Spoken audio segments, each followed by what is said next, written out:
Hello, and welcome to the StoryFirst podcast, a weekly show where we talk about Web3 NFT projects focused on storytelling. We believe story-focused NFT projects are built to last and will form the foundation of a new breed of hugely influential properties in gaming, entertainment, art, and beyond. The hashtag StoryFirst podcast highlights the mavericks who are leveraging the power of NFTs to tell the blockbuster stories of tomorrow. My name is Devin Sawyer, and I'm joined by my esteemed co-host and co-founder, James Deveron. Say hi, James. Hey guys, my name's James. I'm the art director in Legends of Cypher Group and founding member of the StoryFirst DAO. That's right. My name is Devin. I'm also a co-founder in Legends of Cypher and StoryFirst. StoryFirst is a decentralized autonomous organization with a mission to accelerate the growth and success of story-focused NFT projects through media, research, education, and project incubation. But today on StoryFirst, we are most honored to welcome Alessandro from the Impssbl community. We're honored to host this podcast to highlight a great StoryFirst project, but one that is very interesting because Impssbl is an innovative platform being built to support Web3 and NFT projects with community and AI at the center.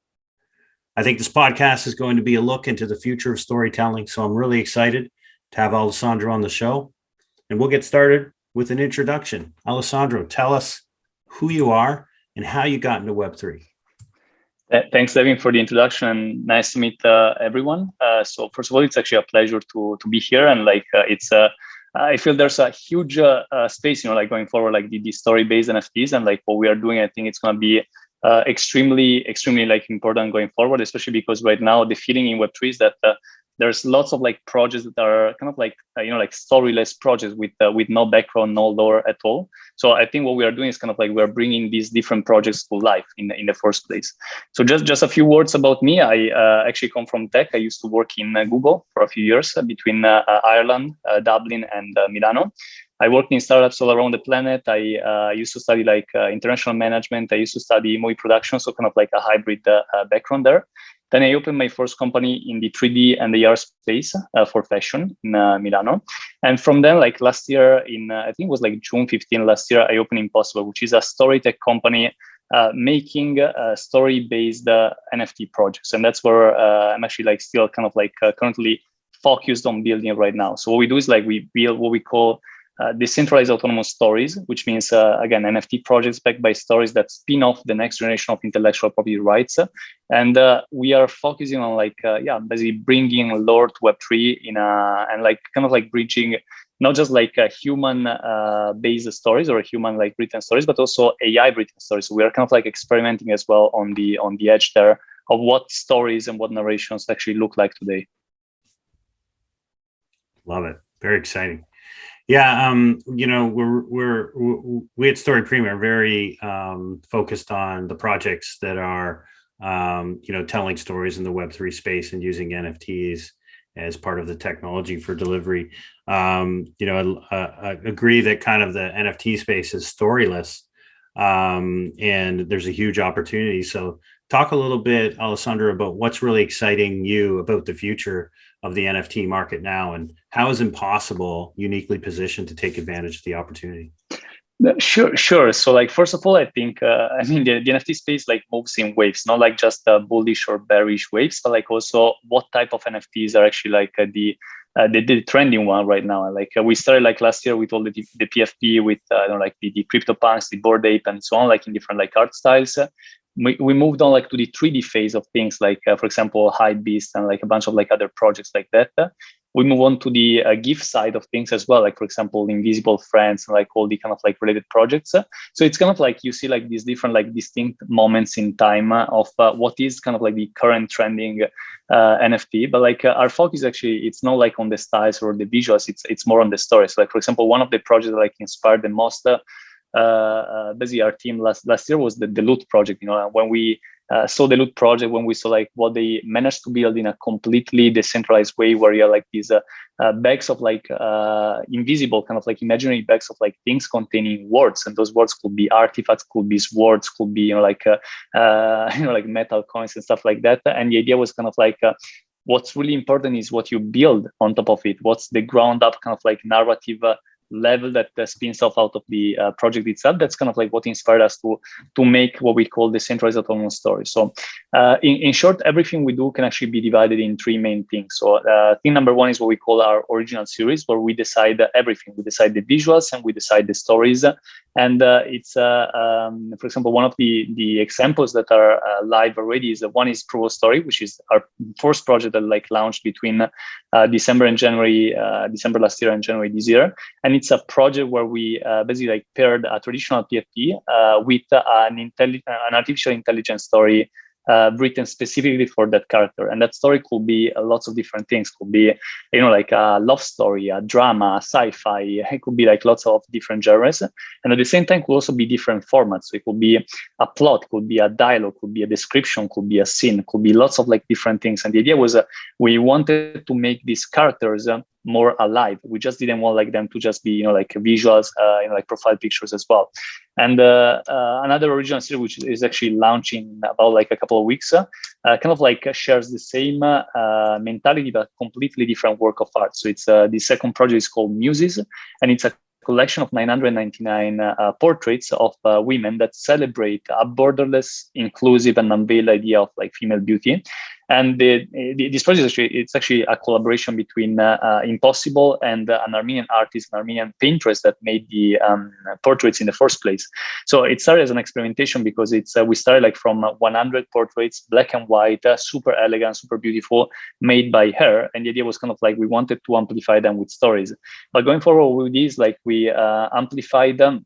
We expanded on the role of artificial intelligence because we not only ended up like giving every single muses a story, but we also like ended up using artificial intelligence to expand the number of muses as well. So we are like the original muses, which come from a story written not by AI, but written by a talented network of like roughly 20-25 female writers in Web3. And we have like, for example, screenwriters from Netflix. We have like non-binary writers. We have like a huge amount of representation in the among the writers.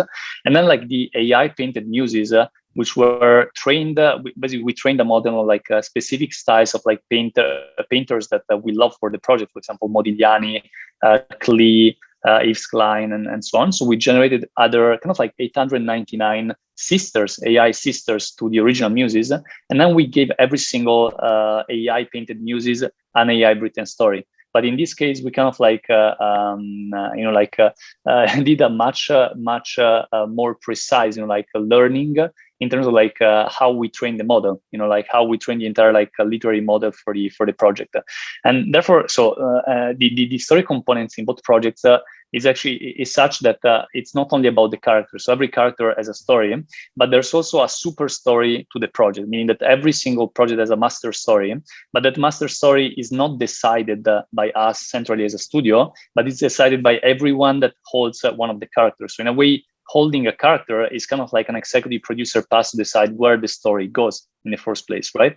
So the idea is that, for example, in Muses, at the end of the project, we have like these 999 muses with 999 stories. And we run this sort of like Hunger Games competition where we ask people, let's vote what are the 5 coolest stories that resonate the most with you out of the entire drop.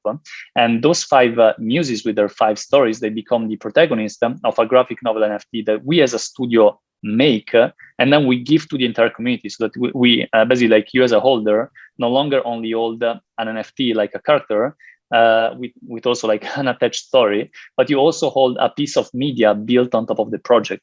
So that's like the beauty of it. It's think about that. Like if you see like also the blue chip projects like Bored Ape or World of Women and so on, they are all becoming other things. They are becoming Netflix series. They are becoming documentaries. They are becoming brands. And the beauty about like working with NFTs is that I don't know, like Bored Ape 2100 can be a t-shirt brand, but Bored Ape 7900 can be the next Iron Man. It's up to the story to decide that, and that's the beauty of it.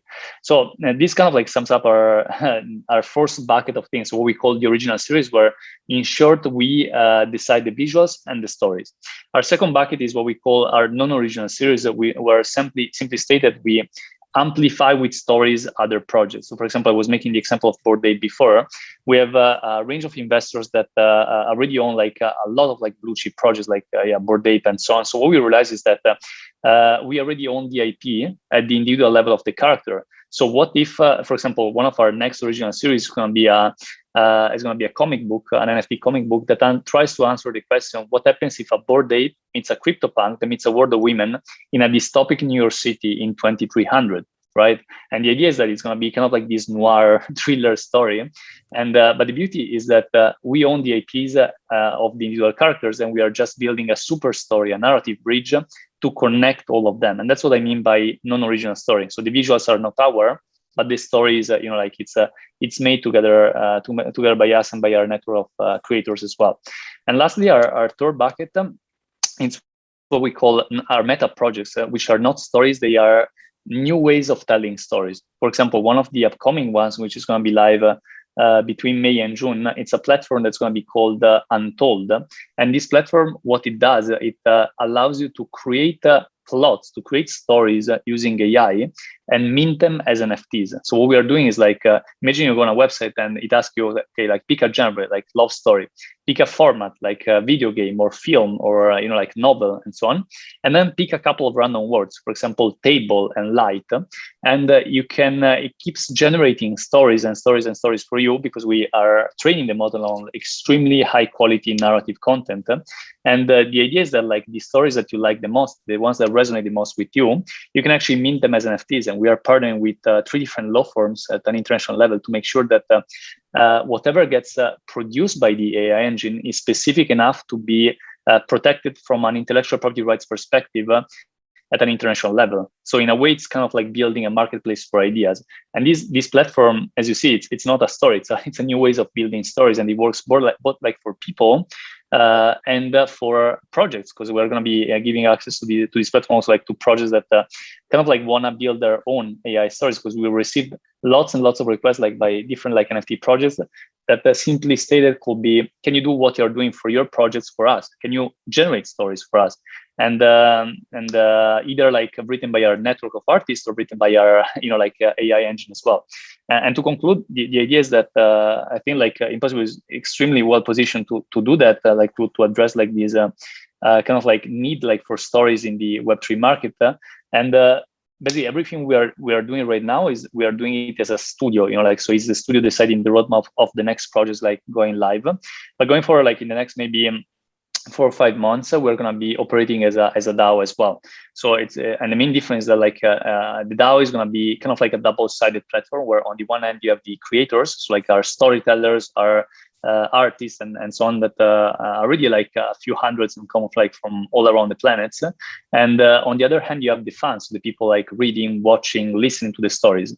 And the main difference is that right now we are deciding the roadmap as a studio, but going forward, it's going to be the DAO. So like everyone is going to be deciding what are going to be the next projects. And additionally, if you're part of the DAO, you're going to be having like a pre-sale access like for the future Impssbl projects. So it's going to be like an infinite story ecosystem in a way.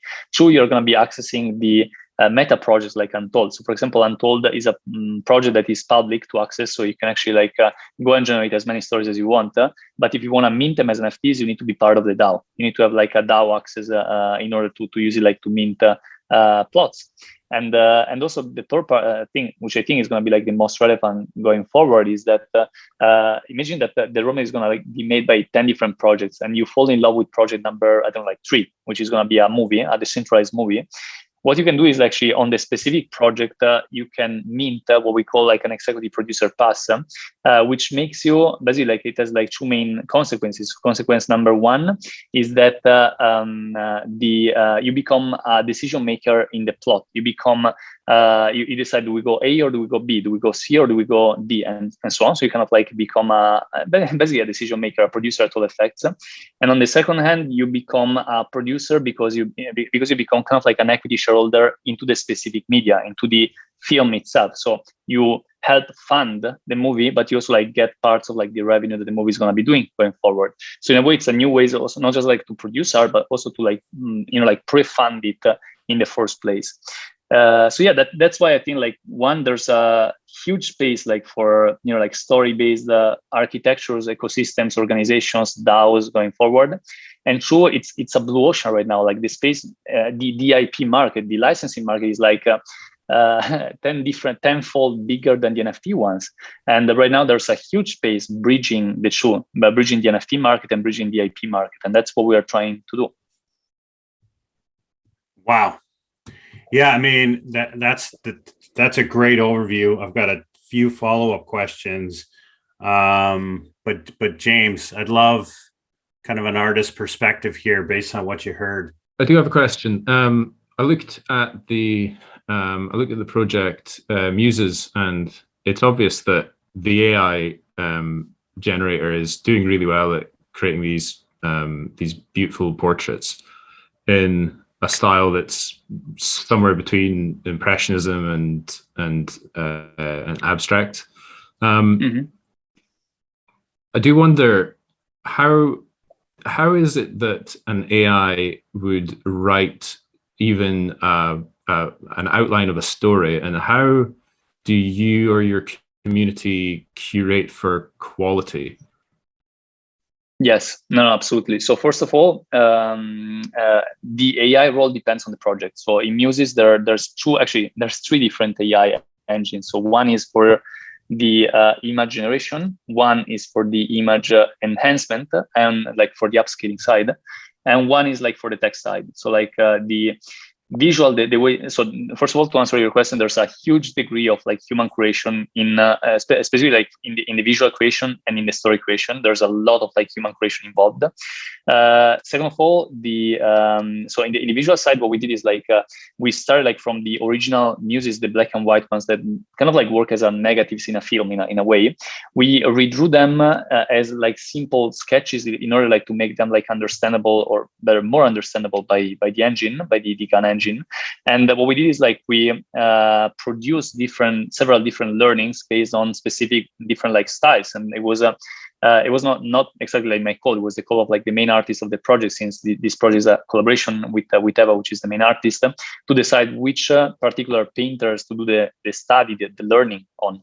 And there was like, as I mentioned, like Modigliani, Klee, Yves Klein were like some of the references used there. But again, like out of 899 AI painted Muses, I guess we probably generated like a few thousands, and then the rest was kind of like a process of like discarding the ones that were not really intelligible from a shapes perspective and like from a color perspective, like from all the different the different kind of like outlines that we give to the engine. Okay, I see. Yes. So you and your team will go through the portraits that the engine creates, and you'll exclude the ones that aren't palatable. Is that correct?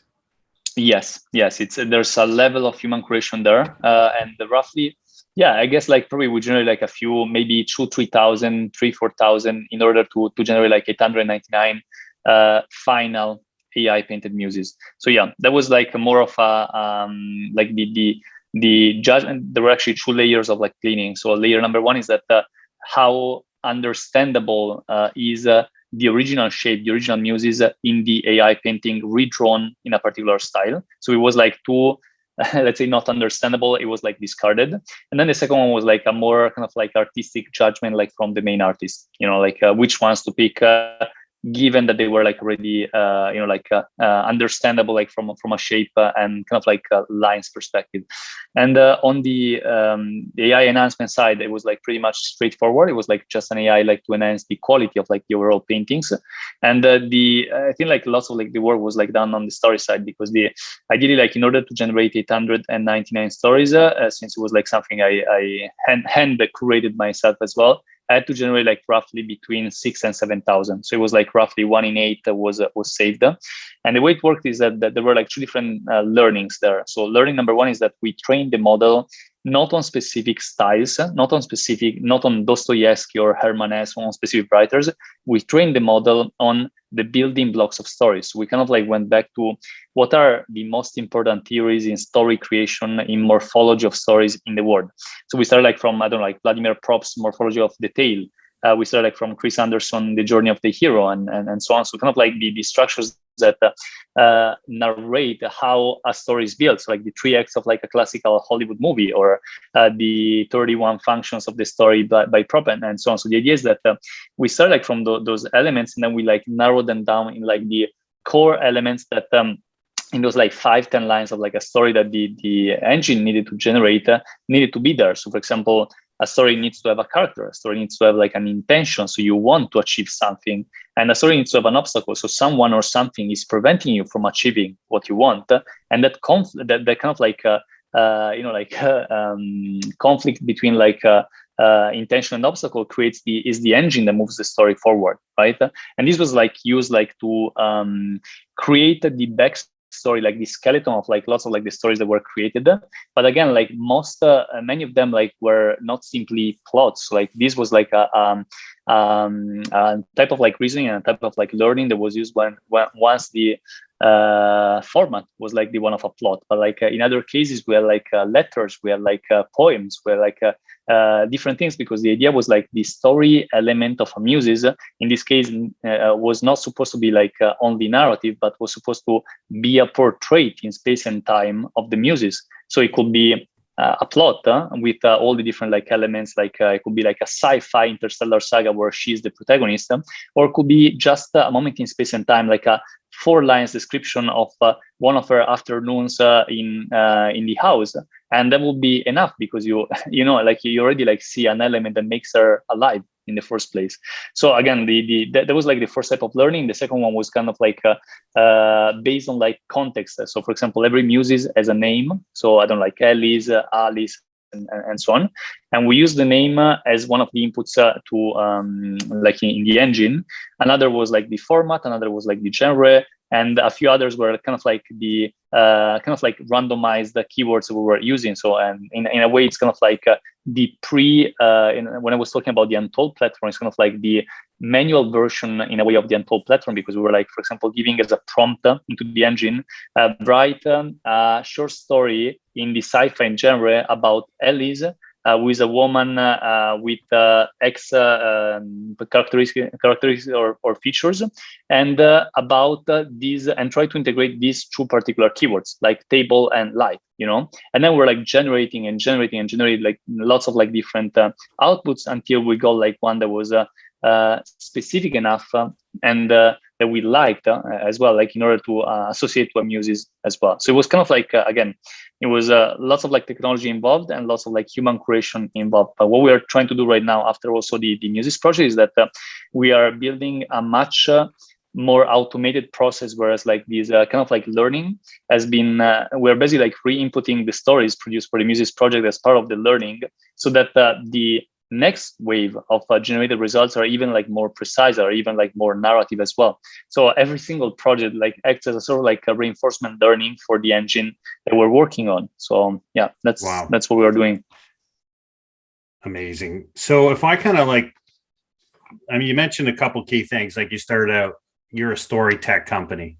And I love that term, and clearly, it's coming out. And if I understand right, basically this AI that you're building and teaching this machine the kind of the infrastructure of storytelling based on some of the best storytelling sort of theories and concepts, that's your Untold sort of meta technology, and you're using that to power your proof of story project and your Muses project. Am I kind of got that right? Yes. Yeah. Yes. And so we use the let's say the Untold platform is not public yet, because it's right. I think we just finished like the front end side, and we are connecting like the back end with the AI engine that we trained so far. But yeah, ideally it's the mechanism was the same. So like all the learnings that we did like behind the scenes in these months were already implemented project by project. So you can actually really like see the difference, like what's the quality of like plot generations between one project and the other. And the next way is getting even like more precise. We use the, let's say the not the pre-Untold platform behind the scenes, built on kind of like using like the GPT-3, the DaVinci engine, OpenAI platforms to start from, and from there, like going forward, like in the next couple of months, we want to make sure that that platform gets can actually be accessed by other projects and other people as well. So it's not just going to be like for us as a studio to make stories, because the idea is that one of our key pillars is that the next wave of like stories is going to be decentralized also in the way it gets generated. So the cool thing about Untold is that if you create one of the coolest stories of the world, but you're not a creative person, you're not like a writer, you're not a screenwriter, you can still monetize that story by giving it to someone which is more expert than you are at making that story, like into a more complex media. So the idea is that like we are working on like also like building different types of licensing, whether it's like from a CC0 perspective to like more complex licenses, in order to make sure that everyone gets recognized along the way. So that's like the beauty of it. And because right now like we live in a world in which like we were born with the assumption of like stories and ideas are not protectable in a way, like because you can just like change a comma and it makes it like completely different. So in a way we're trying like to figure out a way where like people are not like just egoistically protecting their stories they will never write and make sure that they become like something else. For example, personally, like I love stories since I'm a child, right? I used to like write novels when I was like 8 years old on my Pentium 2 computer during the summers with my brother and my cousin. So I love stories since I'm a child. I wrote like a few books as well, and I have like a folder which contains hundreds of like story plots, hundreds of like story ideas. And first of all, I can tell you, like I recently upgraded that folder to contain a lot of AI written stories that I was like exploring, like for completely different from the project, like that I was exploring for myself while I was training the model, because some of them they could be the plot of the next Christopher Nolan movie. Some of them are incredible, are really incredible. Wow. And the second thing is that, again, I will never be able to write hundreds of like 1,000, 2,000 novels by myself, or like 2,000 scripts by myself. So in a way, there's a huge amount of like story plots or story ideas that could have a life, So I'm trying like to with Untold, with like the following platforms that we are building, we are trying to understand how to make sure that there's always an incentive for people to be creative and like still see some revenue like from there, because the idea is that there's already a market for this. I mean, think about like the entire fanfiction phenomenon in the first place, and also the spin-offs from the fanfiction phenomenon. Like and there's cases like from I don't know, like some super famous movies that came out from fanfiction, right? Yeah. And the idea is that the thing is that I think one of the problems with fanfiction is that you need to create the quality, because you can find like gems, but you can find also like projects that have like no literary value at all. So that's also one of the ways in which we're the way in which we're structuring the DAO is that we are posing a lot of like attention to the creative side level. So what's the level of the artist? We want like to partner with the tier A artists. We don't care how famous they are. We only look at how good they could be. So also one of the missions for the Impssbl platform is that we partner with underrepresented artists. We partner with underrepresented voices that are still unheard in the space, but they have a huge amount of talent to be to do something in Web3. And Web3 is like a way like better space to start, like in terms of like speed and like a community than like the traditional like media like entourage. Because the idea is that if you think about that, and that's typical of every industry, but like the media one specifically, if you are an artist, I don't know, like think about like, I don't know, a photographer, either you are the top 0.1% and you go like and do exhibitions, you are in museums all over the world and so on, but the remaining 99.9%, you're either an employee or a freelancer. Either you work like for a studio, or you work for like platforms like Fiverr or Upwork and so on, like for gigs. There's nothing in between. So one of the things that I think like was great about like from for the NFT space is that they created a market, an in-between market for creativity in a way where you didn't need to go through the central intermediary anymore. And if your work spoke for itself, it had a house already, it had a community. And so yeah, that's what we're trying to do. Like, so we are putting a lot of attention to who's going to be the artist, who's going to be the decentralized network of artists, like building the different projects. But that's why we didn't want to start like with a DAO right away. We built the DAO behind the scenes. So right now we are a manual DAO because we have hundreds of creators all around the planet. But we spent a year working with them, selecting them, testing each other, liking each other, and so on. So that's yeah, that's what we did. Amazing. I love that you described what I would play back as a value chain in intellectual property that starts with anyone really interested in storytelling. And so from what I understand through the Untold platform, which is now powering your current projects, a community member could go in, generate some ideas, they really like them, work with the AI to maybe spin them up into more story narrative, leveraging some of the best theories in storytelling, find a professional writer, artist in your community, possibly publish that in your community as an NFT on your platforms, and everyone maintaining their piece of the intellectual property on the value chain. Is that sort of a way to describe what your experience might be? Yes, no, exactly. So we are still trying to understand, like from a blockchain perspective, whether the individual like blocks of stories are going to be treated either as NFTs or as a ERC 1155. So like as the different kind of like set of NFTs, because the main point there is that it's a similar part. I think it's like going to be fashion. You can have like there are people like building digital clothing, digital like cotton, digital material that are later going to be used in garments, later are going to be used in more complex creations and more complex kind of like works of fashion. And the same thing is going to be applied to stories. So if you really love like my story and you are better at me at writing, you can take that story and amplify and make like something even more like complicated and more big as a media as well. So the idea is that it's going to be either an NFT part of a bigger NFT, or it's going to be an ERC 1155 part of a final NFT movie or film or series, whatever the end format is going to be like. So that's yeah. So but the chain of value is going to be respected. So if you were the one that were kind of like the first one, kind of like to generate that story using AI or connecting those very, very far away words with your inputs, then definitely like you should be like the one being recognized for that in the first place. So yeah. Wow. So almost, your platform could be a way to just simply, at the very basic, protect the intellectual property of my ideas. Yes. So that's why we are. So the complicated side is that in the traditional world, there are things that are protectable and things that are not.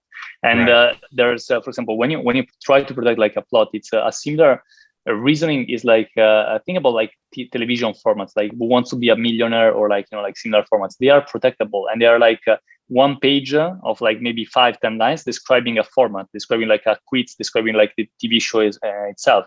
And that's protectable. And once it's protectable, you can license it, you can syndicate it. And once it's successful in one country, you can like sell it in other 190 countries. So it's wow. It's a way like television made money like through the 90s and the first in like 2000s. But the idea is that like with plots, it's harder because I can just like take a plot and like modify it just a little bit, and it's still like gets recognized as like something new. And there's no like and there's kind of like no appeal there because there's no case. So what we're trying to do is like we are applying like blockchain technologies whereas you have a timestamp of creation of that like particular story, and we are trying to make them specific enough to be protectable. So the idea is that of course you're never going to be solving the problem completely, because if you take the core idea, the core engine of a story, and you rebuild it and reapply in different ways, then it becomes something else. But again, it's a decentralized mechanism, so it's in a way it's similar to loot. We want to like use those stories, those like plots, those elevator pitches in a way like of a movie, of a film, and so on, to build an entire movement of decentralized storytelling as well. And the idea is that So, for example, the DAO structure, which is like where we're going towards, is going to be fundamental because it cannot like be a process like centrally decided by a studio. Otherwise, we become like Disney or DreamWorks or Pixar, where the movies of the next 10 years get decided by 10 people at the last floor of a skyscraper. It doesn't make sense anymore. But at the same time, you cannot like leave it entirely decentralized because it's it's going to be chaos as well. So what we're trying to do is our DAO is we just like spent 8 weeks in the Seed Club accelerator, like which is one of the biggest accelerators in the world for DAOs, and we're talking like almost every day like about DAO governments, DAO structures, and one of the key takeaways is that like DAOs are dynamic governments, and they should change depending on the type of decision that you're actually calling into objects. So, for example, if I need to vote what's going to be the 3D artist for a specific like project, it doesn't make sense that I open this decision to everyone because I'm not an expert in 3D and you're not an expert in 3D, and it doesn't make sense for us to decide that. So it's going to be like a more of a technical committee decision. And at the same time, like for bigger things, like we need to decide the roadmap. That can be like something that can be like decided by everyone. So kind of like more. So we are oscillating between like a monarchy in a way, an empire, and kind of like an enlightened form of like communism in a way. And again, the type of like government keeps changing depending on like what's type of decision and what's the life cycle of the decision as well.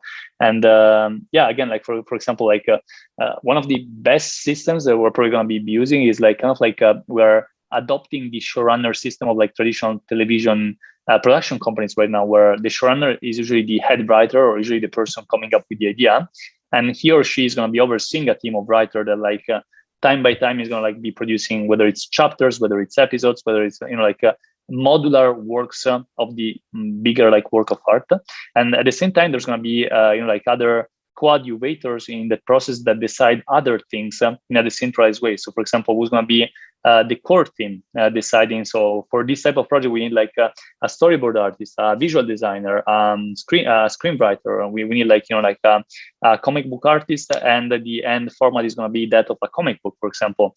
So, the idea is that we are trying to find like the optimal point between like decentralization and centralization in creating works of art, because none of the two extremes works or works efficiently. So yeah.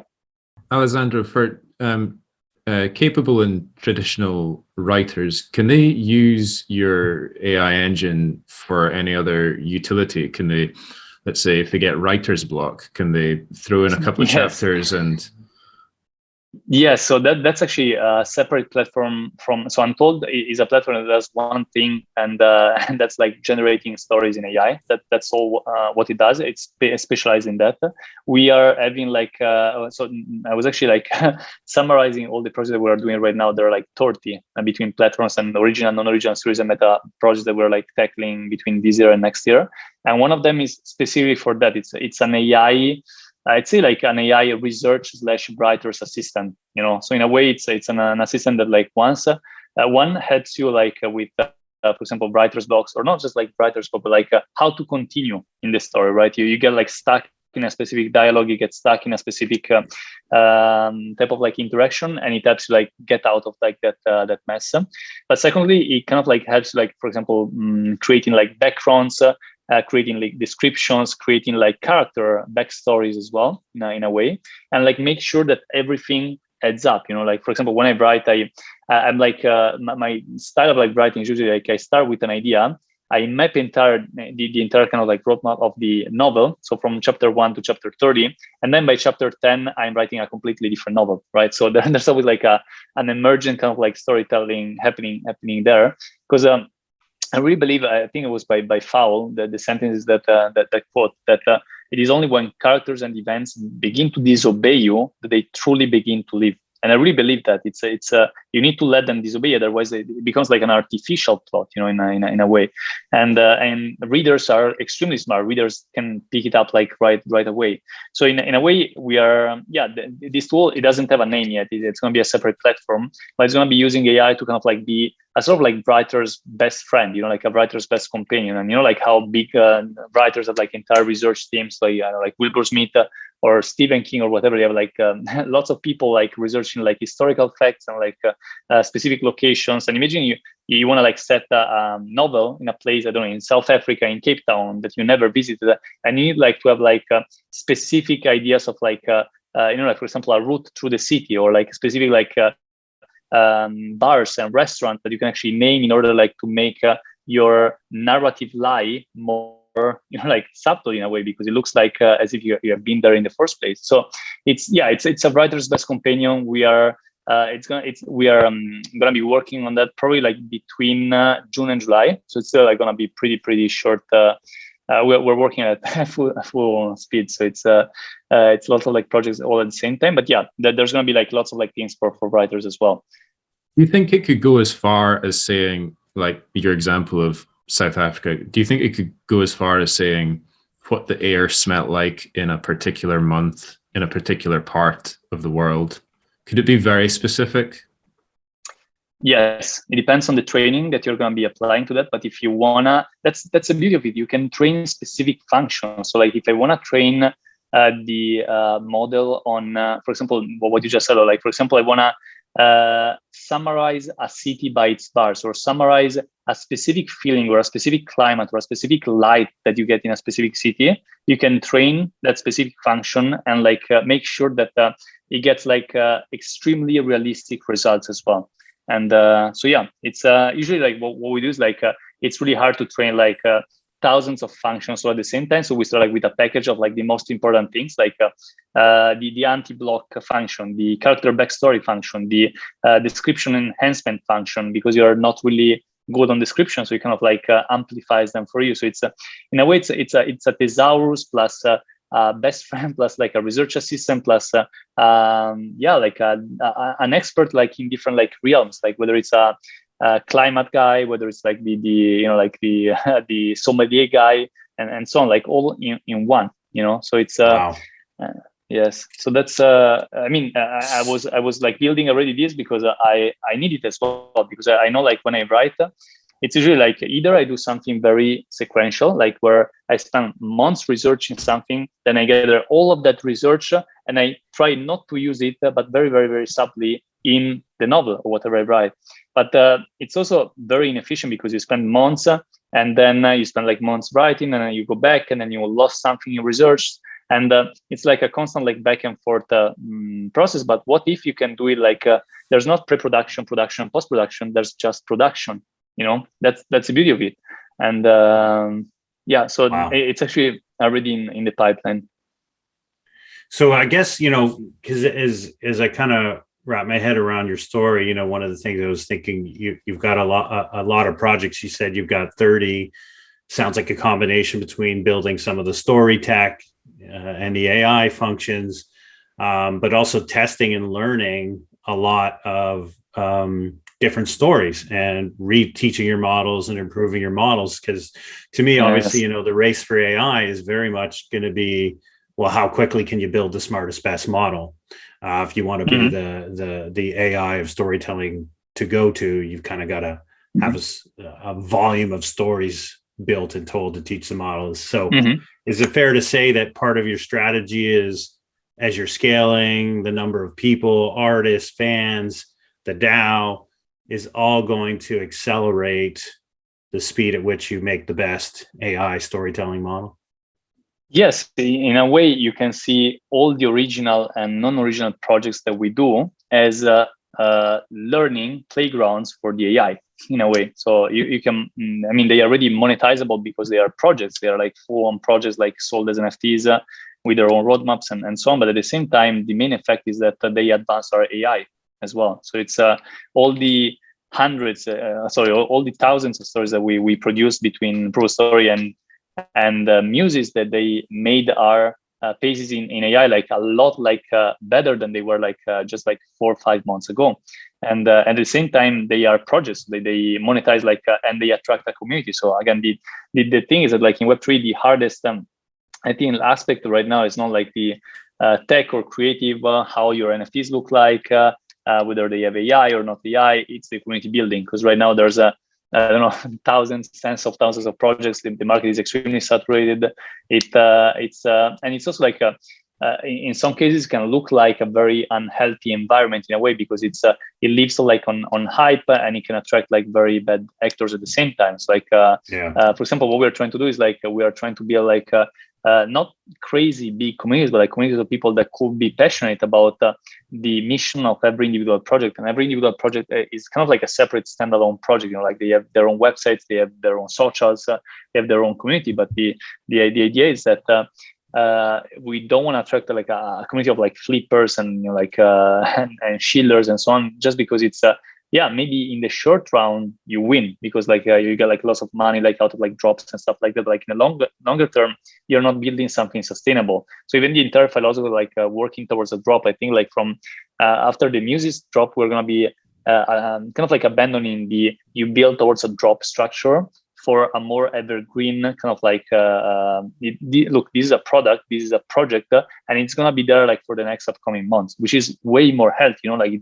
don't just like have to be like for months and months and months, and then it becomes kind of like an emotional, physical, and psychological roller coaster all the time, which I don't think it's sustainable in Web3 long term, and especially because if it's a model that's born to generate and sustain hype, and usually that hype masks the fact that your project doesn't have like a lot to stand on in its legs. You know, so like the only way to market it is like through time and like FOMO and like so it's not sustainable long term, and that's why we are again like NFTs are going to be one piece of what we are doing. Like the rest is going to be like between like traditional licensing, like how the stories that we build become other things, like how the stories that we build spill over, how do they become movies and books and like other things. And the NFT is going to become just a little part of that. And at the same time, it's going to be we don't just want to write the stories, we want to like build the tools to invent the next generation of stories altogether. And I come like from I mean, as I mentioned, I love stories since I'm a child. The stories are like the things that I'm most passionate about, and I think there's a huge space right now to tell stories in a different way, where like it's not like an AI versus human kind of like conflict. It's an AI plus human, where the AI component kind of like helps you boost whatever works you're already doing, and in a way I think like the cool part, again, I was extremely skeptical at the beginning, was when I was like, yeah, okay, let's see this AI and let's see what it can do. And after like a few months, I was like, wow, like in some cases it can really like basically connect such like far away words that you will never like get there in the first place. And that's like one thing. So like the horizontal kind of like just like exposition of like different like concepts that an AI can actually like do, I think, like better than a person, unless you like spend all of your days like doing that. But the second thing is also like the way of like thinking and the way of writing sometimes is like different. So, like we reason like in a kind of like a horizontal, diagonal, and vertical type of like language, where our horizontal language is like what, when, who. It's driven by questions. Like our diagonal one is how, and the vertical one is why. So our language also influences the way we think. So like the most kind of like vertical question that we have is a why. But like sometimes, what if you train an AI language, an AI model, not just on stories, but like on more complex particles? For example, what if we push the boundaries of language through AI? By pushing the boundaries of language, you push the boundaries of thinking. So for example, what if we build a complex particle like the why of a how of a when, and we see that in action in a text generated by AI in order to produce more complex cause and consequence connections in the way a character thinks in a novel, right? It's super complicated, but it's also beautiful because it's you can train ways of writing that do not exist right now. That's the beauty of that. Based on the complex minds of a human. Yes, exactly. But you build from there, and then so for example, like one thing I know that I remember like this story specifically. There was this I was training like the AI like on a dialogue, and I said like just it was very wide kind of like input. It was like just write a dialogue between two characters, something like very, very broad. And I remember like it started like generating this dialogue between one very angry and one very sad character, like one girl and one guy. And it's like back to back, like they keep like screaming at each other, they keep like hating each other and loving each other. And only in the very last line, you just read like this, maybe 20, 25 lines of like dialogue. And only in the last line, you realize that they are father and daughter. And so, whoa, that changes like everything. Like that changes like my entirety of the dialogue. And that's a way of writing that I never witnessed before. Like this kind of like, you can see like the turning point in the thinking from the AI in a single word or in a single sentence. And you have like these kind of like turning points which move like in a non-human way. And that's also like super beautiful. It's a little bit scary, but also super beautiful. It is a little bit scary, but it's also really thought-provoking. Do you think that the AI could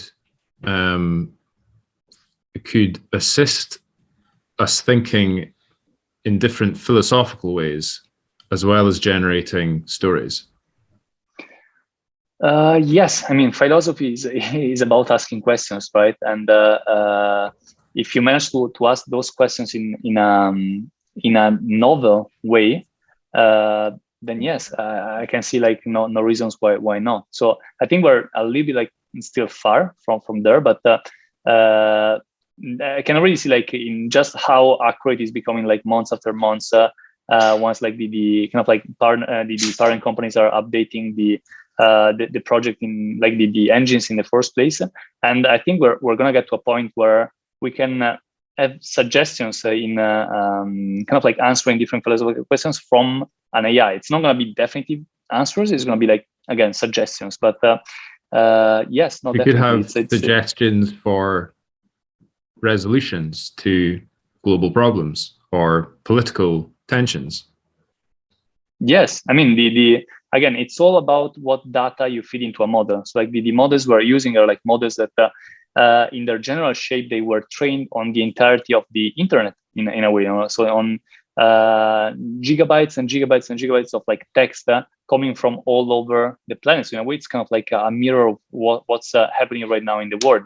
But yeah, again, depends on like what type of training you wanna do. It's the trainings that we are doing are specifically on either authors or like on story structures and story morphologies in the first place.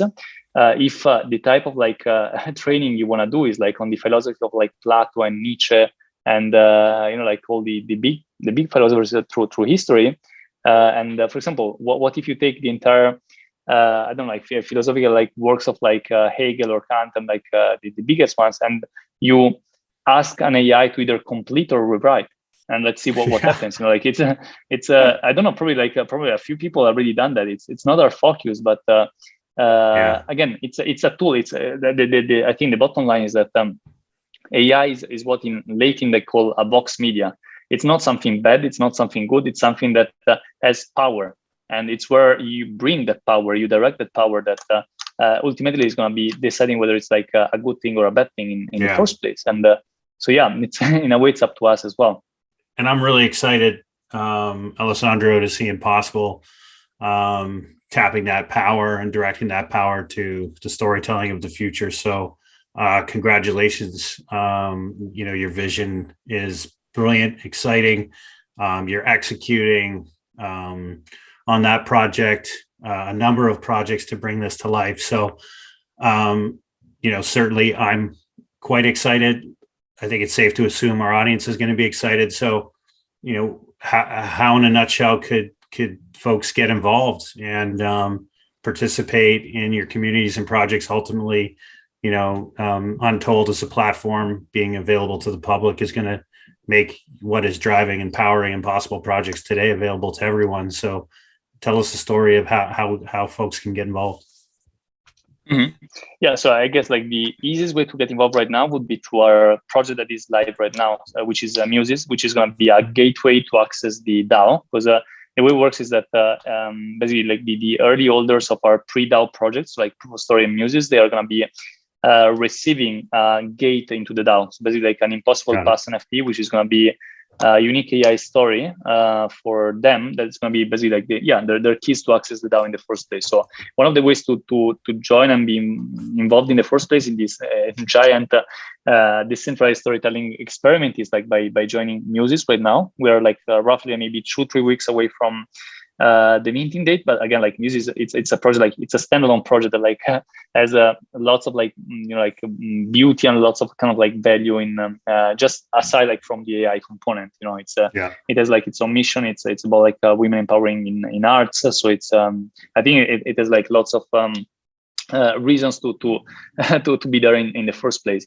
And and the second one is I mean, if you check like the Impssbl, either Twitter or websites, it's where we are going to be posting all the different outlines regarding when the meta projects, not just like original projects, are going to be live. So for example, Untold, and Untold, as I mentioned, is going to be like probably like maybe still 1 month behind the scenes before it's kind of like ready to be deployed to the public. But yeah, every single information is going to go through either the website and attached newsletter or through the Impssbl Twitter as well. Awesome. Great. We'll definitely encourage our audience and our community to check it out. So any final closing thoughts? I've got a couple, two more fun questions to close the conversation. But Alessandro, wanted to just see if you had any closing thoughts as we wrap up. No, I mean, the closing thought that probably is kind of like the central engine of everything that we are doing is what we call the Mickey Mouse theorem, and in a way, in a sentence, can actually be said like this: stories spill over. If something is born as a comic book in 1928, like Mickey Mouse, in 1970, like Iron Man, or in 1996, 97, like Harry Potter, as a book, it doesn't mean it's going to be dying as a comic book or as a novel. It's going to be evolving. It's going to become other things, and that's because one, the stories were great, and two, the communities around them were equally strong, and they managed to navigate and bring and basically surf with the story for decades to make it evolve and make it like become an empire. So in a way, the same reasoning applies to NFTs. If something is born as an NFT, it doesn't necessarily mean it's going to die as an NFT. It can become other things. It can become movies and series and metaverses, and like it's up to us and it's up to the story. And that's why the story component, it's kind of like the most I think important one, because at the end, like stories exist for one I think like evolutionary like kind of like reason, which is that people need to resonate with with each other. We don't want to feel lonely. We want to like feel connected somehow, and stories are bridges among people, are bridges among cultures, are bridges among like tribes and countries, and in the end, that's what they do. They connect things, and I guess like there's a huge space going forward to connect, like not just like Web3 projects, like but also like Web3 with the rest of the world, because we have a lot to say. So yeah. I love it, because you answered the first question of the two final surprise questions, which was NFTs and Web3, fad or enduring. And I think everything you said in your closing remarks paints a picture of a very enduring a legacy, if you will. So the final fun question is, given you're launching a DAO in the not too distant future, how long do you think it will be before a DAO accepts a mainstream award, like an Academy Award or an Emmy? Oh, wow. How many years? So years? No, I think it's months away. I don't know if you read like 2 days ago, but like, for example, I don't know if you read about like People Pleaser and like the People Pleaser DAO and like the Shibuya platform, but like what they did is like they built a sort of like decentralized version of Netflix, where they basically like created a super cool actually mini work of art, which is this kind of like animated series, and you see basically the first episode, which is like these 30-40 seconds, and then if you want to decide, basically you see this girl stopping in front of like 2 doors, and you have the power to make the girl go door A or door B if you mint a pass, if you mint if you're part of like, if you mint basically a producer pass into the DAO. And the cool thing is that right now they just minted an NFT that gives you access to the Cannes Film Festival to attend, So maybe they are not going to be winning prizes or awards. It's kind of like in maybe 2 weeks. It's at the end of May, but it's maybe they're not going to be winning awards right now. But the fact that they are already there, like kind of like poses a first or one of the first kind of like basically milestones for Web3 to arrive and DAOs to win like an award. I'm pretty sure it's months away, not years away. Love it. Well, that's it. Alessandro, congratulations again, and a huge thanks on behalf of Story Prima for joining us on the StoryFirst podcast. Been an absolute pleasure to have you on the show. So I wanted to say thank you. And to you and the audience, have a great day, and we'll close out there. Thank you very much. Thanks for having me, and have a super good day as well. Cheers.